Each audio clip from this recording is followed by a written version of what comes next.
పేదవాళ్ళకి, డబ్బున్నోళ్ళకి, ధనవంతులకి తేడా ఏంటి? తేడా డబ్బు కాదు. తేడా వచ్చేసి అలవాట్లు. మంచి అలవాట్లు. డిసిప్లిన్డ్గా ఉండడం. అంటే డిసిప్లిన్గా ఇన్ ద సెన్స్ ఒక టైం పెట్టుకుంటే ఆ టైంకి పని అయిపోవాలి. డిసిప్లిన్డ్ అంటే రోజు మనం చేసే మంచి అలవాట్లే మన భవిష్యత్తుని నిర్ణయిస్తాయి. పేదవాళ్ళు లేకపోతే లో మిడిల్ క్లాస్ ఫ్యామిలీ వాళ్ళు, అసలు ఎదగడం ఇష్టం లేని వాళ్ళు సాకులు చెప్తారు. సాకులు అంటే రేపు, ఎల్లుండి, 4 రోజుల తర్వాత చూద్దాంలే, ఇప్పుడు అవసరం లేదు, ఇంకా చాలా టైం ఉంది, అప్పుడే ఎందుకు అంత కంగారు పడిపోతావు, ఇలా.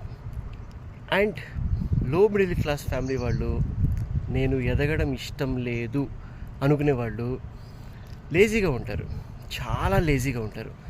అండ్ వాళ్ళకి అన్ని రకాల సౌకర్యాలు కావాలి. ఇంట్లో మంచి ఇడ్లీ మీద నెయ్యి కావాలి, దోశలో మళ్ళీ ఉల్లిపాయలు కావాలి, అన్నీ. అంటే ఒక హై క్లాస్ లెవెల్లో ఆలోచనలు ఉంటాయి, కానీ సంపాదన కానీ అలవాట్లు కానీ ఆ లెవెల్లో ఉండవు. లో మిడిల్ క్లాస్ ఫ్యామిలీ వాళ్ళు ఎదగొచ్చు, ఎదగాలి అని అనుకుంటే ఎదగొచ్చు. ఎదిగి చూపించిన వాళ్ళు కూడా ఉన్నారు, మన కళ్ళ ముందే చాలామంది ఉన్నారు. ఎవరు కూడా ఒక రీజన్ చెప్పి సాకులు చెప్పేవాళ్ళు, ఎవరైతే టైంని వేస్ట్ చేసుకుంటారో వాళ్ళు అక్కడే ఉండిపోతారు, ముందుకి వెళ్ళలేరు.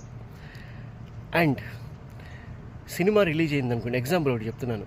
సినిమా రిలీజ్ అవుతే మన దగ్గర డబ్బులు లేకపోయినా కూడా పక్కన ఫ్రెండ్ని ఒక 2,000 3,000 రూపాయలు అడిగి first day first show cinema చూడందే మనకి నిద్ర పట్టదు. ఇంకా ఇదే సింపుల్ ఎగ్జాంపుల్. అంటే అడ్జస్ట్, కాంప్రమైజ్ అవుతేనే మనం ఎదుగుతాం.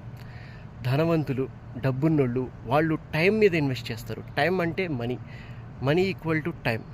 అంటే డిసిప్లిన్గా రోజు వాళ్ళు చదువుకుంటారు, నాలెడ్జ్ పెంచుకుంటారు, ఎక్కడ లాభాలు ఉన్నాయో ఆ లాభం మీద ప్రాఫిట్ మీద ఇంకొక ప్రాఫిట్ తీసుకోవడానికి ట్రై చేస్తూ ఉంటారు. ఎప్పుడు డబ్బు మీద ధ్యాస ఉంటుంది.